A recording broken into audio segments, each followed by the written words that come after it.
Test 2. This is the IELTS listening test. You will hear a number of different recordings and you will have to answer questions on what you hear. There will be time for you to read the instructions and questions, and you will have a chance to check your work. All the recordings will be played once only. The test is in 4 parts.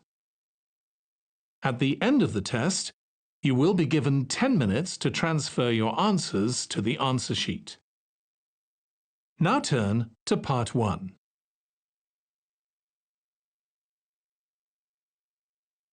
Part 1. You will hear a woman calling a tourist information office to ask about a festival. First, you have some time to look at questions 1 to 4.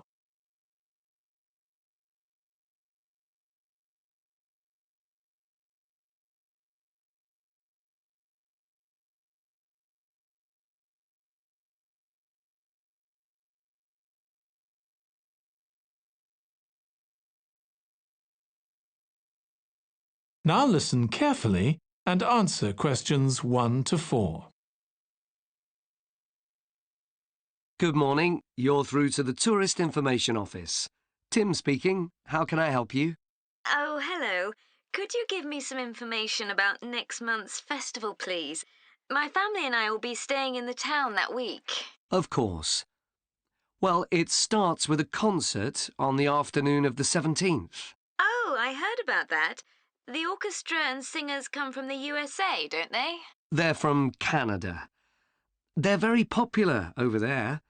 They're going to perform a number of well-known pieces that will appeal to children as well as adults. That sounds good. My whole family are interested in music. The next day, the 18th, there's a performance by a ballet company called Eustatis. Sorry? The name is spelled E-U-S-T-A-T-I-S.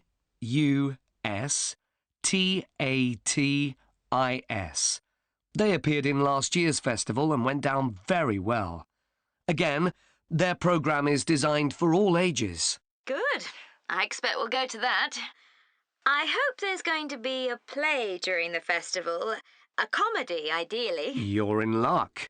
On the 19th and 20th, a local amateur group are performing one written by a member of the group. It's called Jemima. That'll be on in the town hall. They've already performed it 2 or 3 times. I haven't seen it myself, but the review in the local paper was very good. And is it suitable for children? Yes. In fact, it's aimed more at children than at adults. So both performances are in the afternoon. And what about dance? Will there be any performances? Yes, also on the 20th, but in the evening. A professional company is putting on a show of modern pieces with electronic music by young composers. Uh-huh. The show is about how people communicate, or fail to communicate with each other, so it's got the rather strange name, Chat. I suppose that's because that's something we do both face-to-face and online. That's right. Before you hear the rest of the conversation, you have some time to look at questions 5 to 10.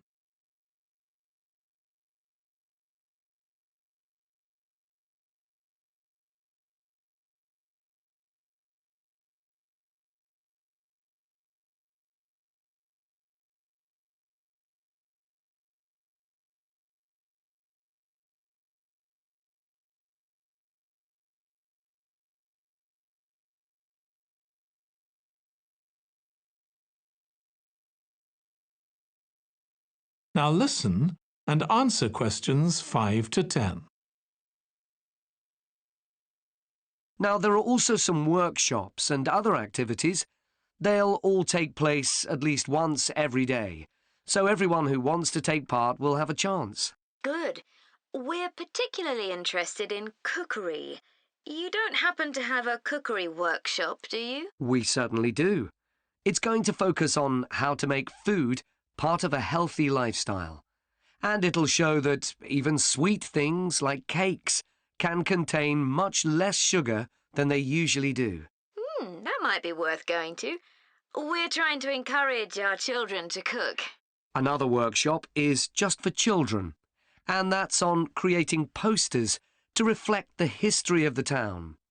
The aim is to make children aware of how both the town and people's lives have changed over the centuries. The results will be exhibited in the community centre. Then, the other workshop is in toy making, and that's for adults only. Oh, why's that? Because it involves carpentry. Participants will be making toys out of wood, so there'll be a lot of sharp chisels and other tools around. It makes sense to keep children away from it. Exactly. Now, let me tell you about some of the outdoor activities. There'll be supervised wild swimming. Wild swimming? What's that? It just means swimming in natural waters, rather than a swimming pool. Oh, okay. In a lake, for instance. Yes, there's a beautiful one just outside the town, and that'll be the venue for the swimming. There'll be lifeguards on duty, so it's suitable for all ages. And finally, there'll be a walk in some nearby woods every day. The leader is an expert on insects. He'll show some that live in the woods and how important they are for the environment. So there are going to be all sorts of different things to do during the festival. There certainly are.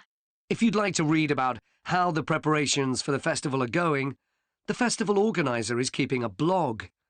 Just search online for the festival website, and you'll find it. Well, thank you very much for all the information. You're welcome. Goodbye. Goodbye. That is the end of Part 1. You now have 1 minute to check your answers to Part 1.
Part 2.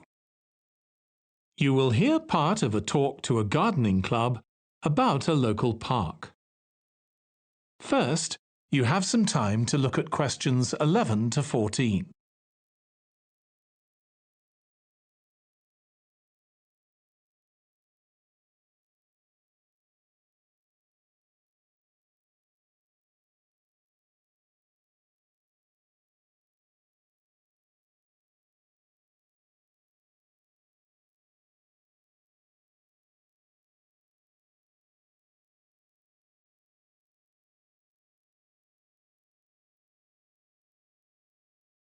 Now listen carefully and answer questions 11 to 14. I'm very pleased to welcome this evening's guest speaker, Mark Logan, who's going to tell us about the recent transformation of Minster Park. Over to you, Mark. Thank you.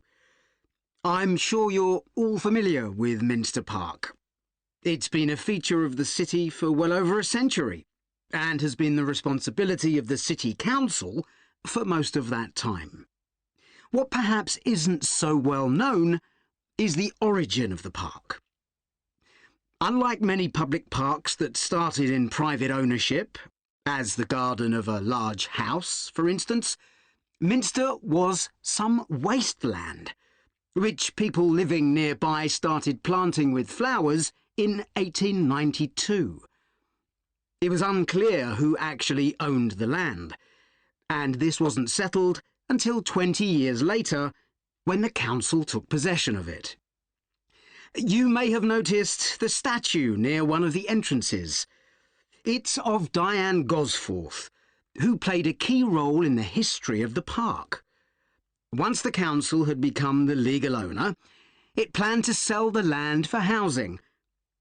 Many local people wanted it to remain a place that everyone could go to enjoy the fresh air and natural environment. Remember, the park is in a densely populated residential area. Diane Gosforth was one of those people, and she organised petitions and demonstrations, which eventually made the council change its mind about the future of the land. Soon after this, the First World War broke out in 1914, and most of the park was dug up and planted with vegetables, which were sold locally. At one stage, the army considered taking it over for troop exercises, and got as far as contacting the city council, then decided the park was too small to be of use.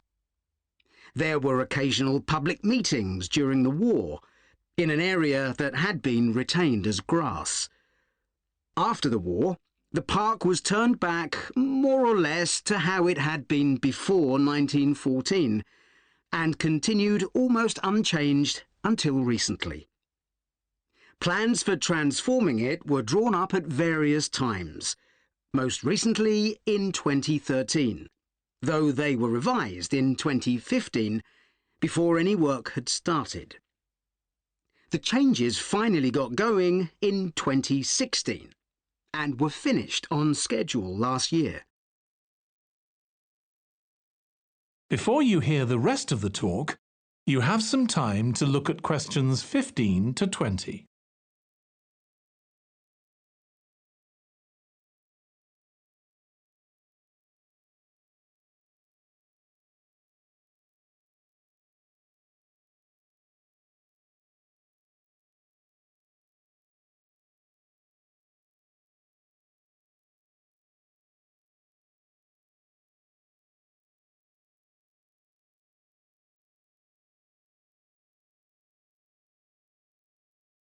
Now listen and answer questions 15 to 20.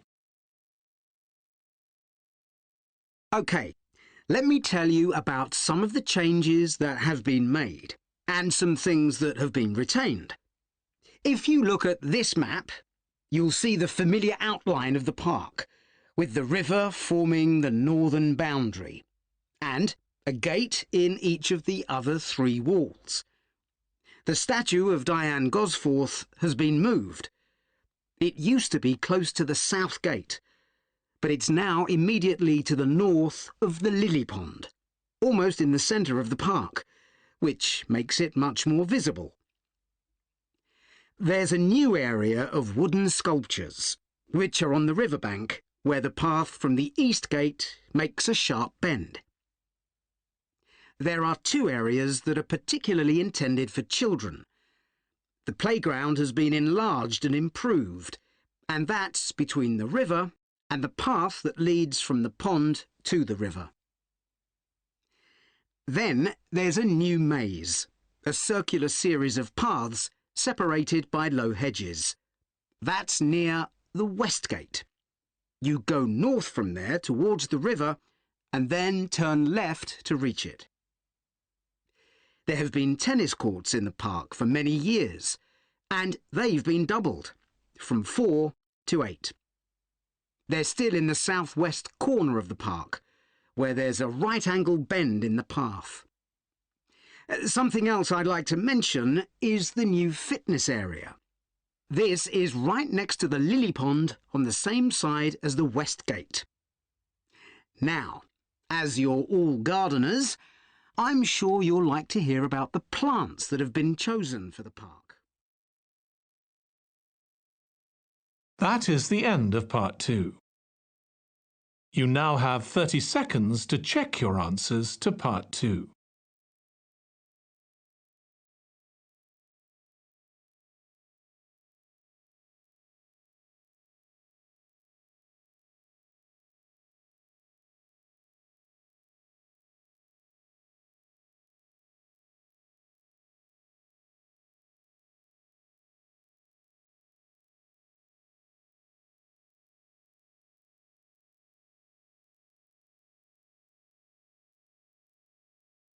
Part 3.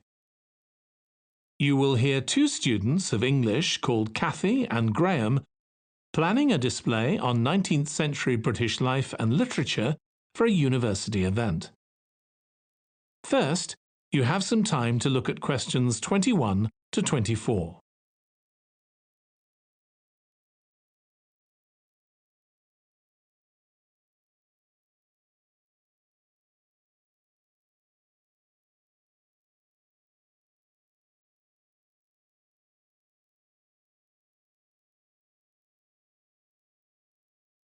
Now listen carefully and answer questions 21 to 24. OK, Graham, so let's check we both know what we're supposed to be doing. OK. So, for the university's open day, we have to plan a display on British life and literature in the mid-19th century. That's right. But we'll have some people to help us find the materials and set it up, remember? For the moment, we just need to plan it. Good. So, have you gathered who's expected to come and see the display? Is it for the people studying English or students from other departments? I'm not clear about it. Nor me. That was how it used to be, but it didn't attract many people, so this year it's going to be part of an open day to raise the university's profile. It'll be publicised in the city to encourage people to come and find out something of what goes on here. And it's included in the information that's sent to people who are considering applying to study here next year. Presumably, some current students and lecturers will come? I would imagine so. But we've been told to concentrate on the other categories of people. Right. We don't have to cover the whole range of 19th century literature, do we? No, it's entirely up to us. I suggest just using Charles Dickens. That's a good idea. Most people have heard of him and have probably read some of his novels or seen films based on them. So that's a good lead-in to life in his time. Exactly. And his novels show the awful conditions that most people had to live in, don't they? He wanted to shock people into doing something about it. Did he do any campaigning other than writing? Yes, he campaigned for education and other social reforms and gave talks. But I'm inclined to ignore that and focus on the novels. Yes, I agree. Before you hear the rest of the discussion, you have some time to look at questions 25 to 30.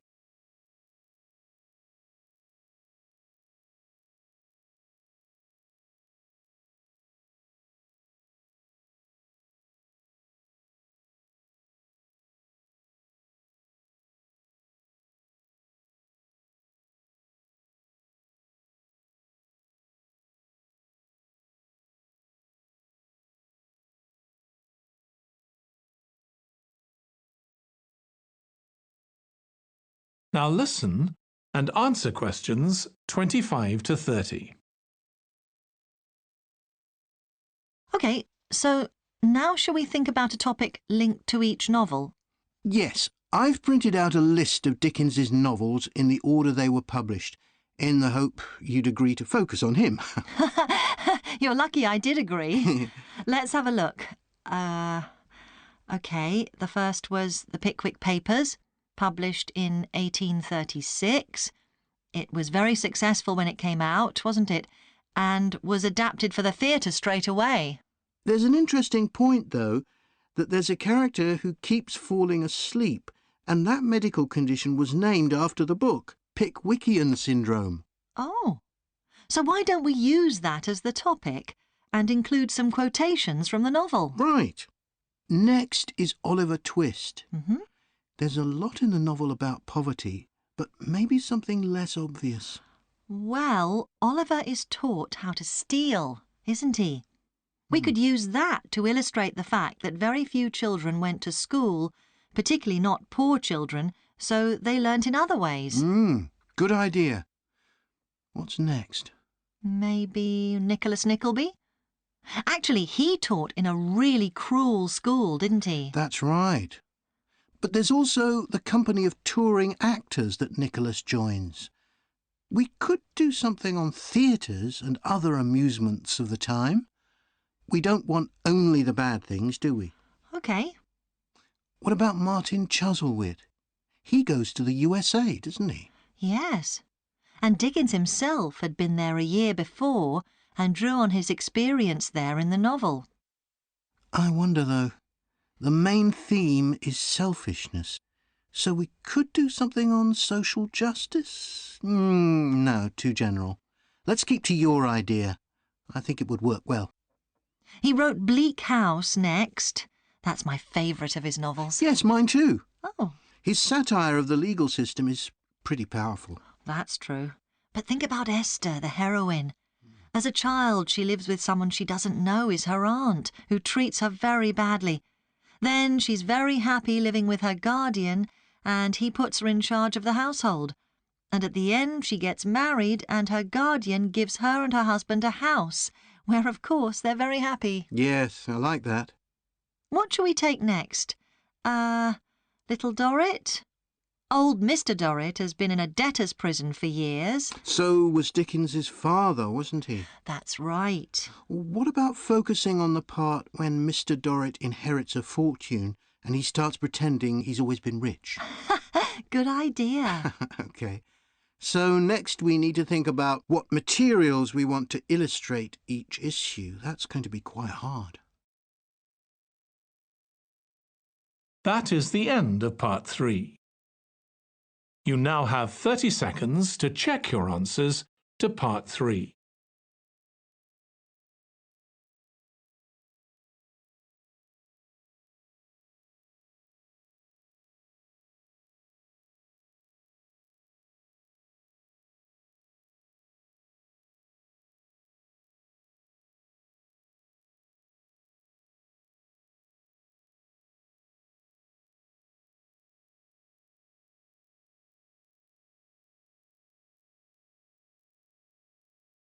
Part 4.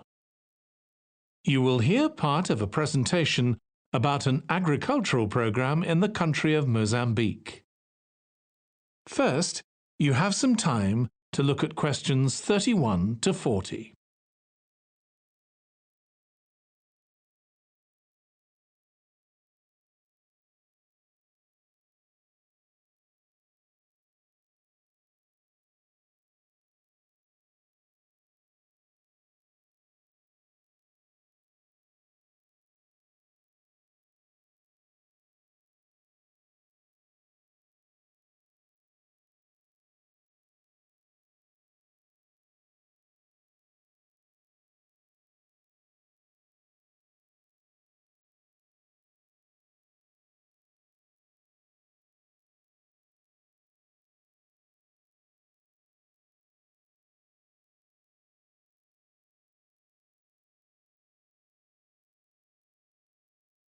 Now listen carefully and answer questions 31 to 40.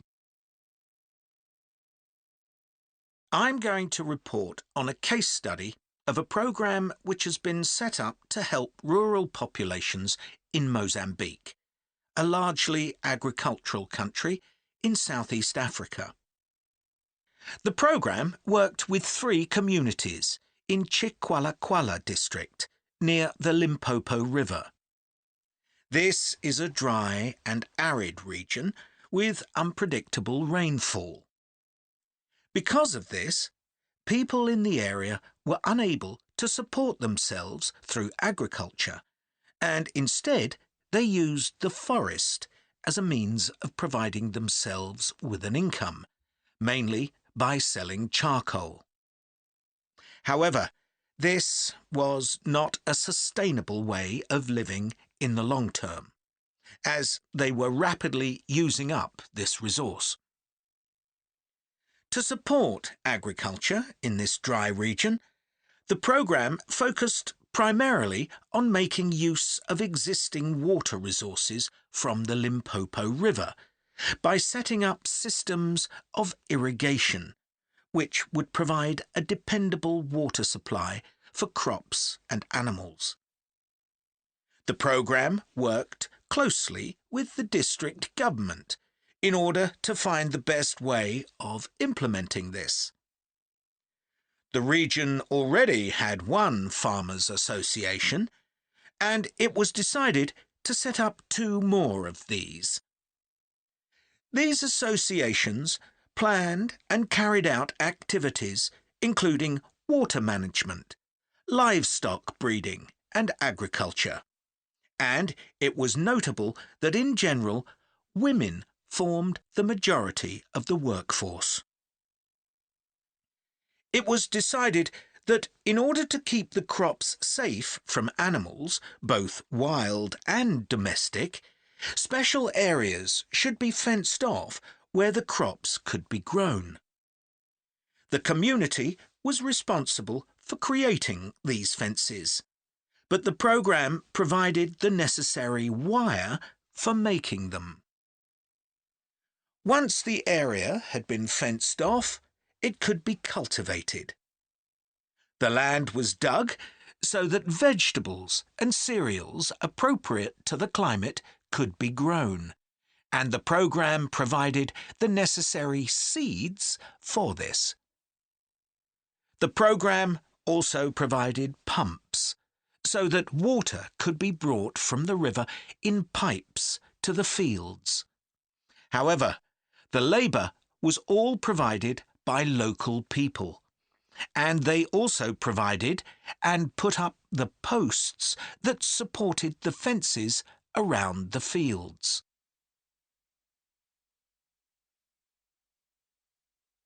Once the programme had been set up, its development was monitored carefully. The farmers were able to grow enough produce not just for their own needs, but also to sell. However, getting the produce to places where it could be marketed was sometimes a problem, as the farmers did not have access to transport, and this resulted in large amounts of produce, especially vegetables, being spoiled. This problem was discussed with the farmers' associations, and it was decided that in order to prevent food from being spoiled, the farmers needed to learn techniques for its preservation. There was also an additional initiative that had not been originally planned, but which became a central feature of the programme. This was when farmers started to dig holes for tanks in the fenced-off areas and to fill these with water and use them for breeding fish, an important source of protein. After a time, another suggestion was made by local people which hadn't been part of the programme's original proposal, but which was also adopted later on. They decided to try setting up colonies of bees, which would provide honey both for their own consumption and to sell. So, what lessons can be learned from this programme? First of all, it tells us that in dry, arid regions, if there is access to a reliable source of water, there is great potential for the development of agriculture. In Chiqualaquala, there was a marked improvement in agricultural production, which improved food security and benefited local people by providing them with both food and income. However, it's important to set realistic timelines for each phase of the programme, especially for its design, as mistakes made at this stage may be hard to correct later on. The programme demonstrates that sustainable development is possible in areas where there is... That is the end of part 4. You now have 1 minute to check your answers to part 4.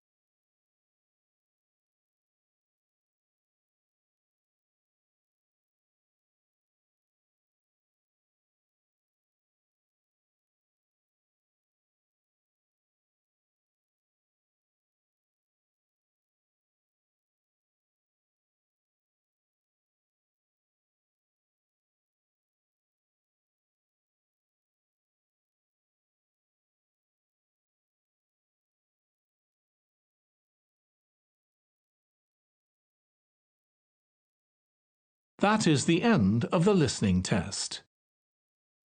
In the IELTS test, you would now have 10 minutes to transfer your answers to the answer sheet.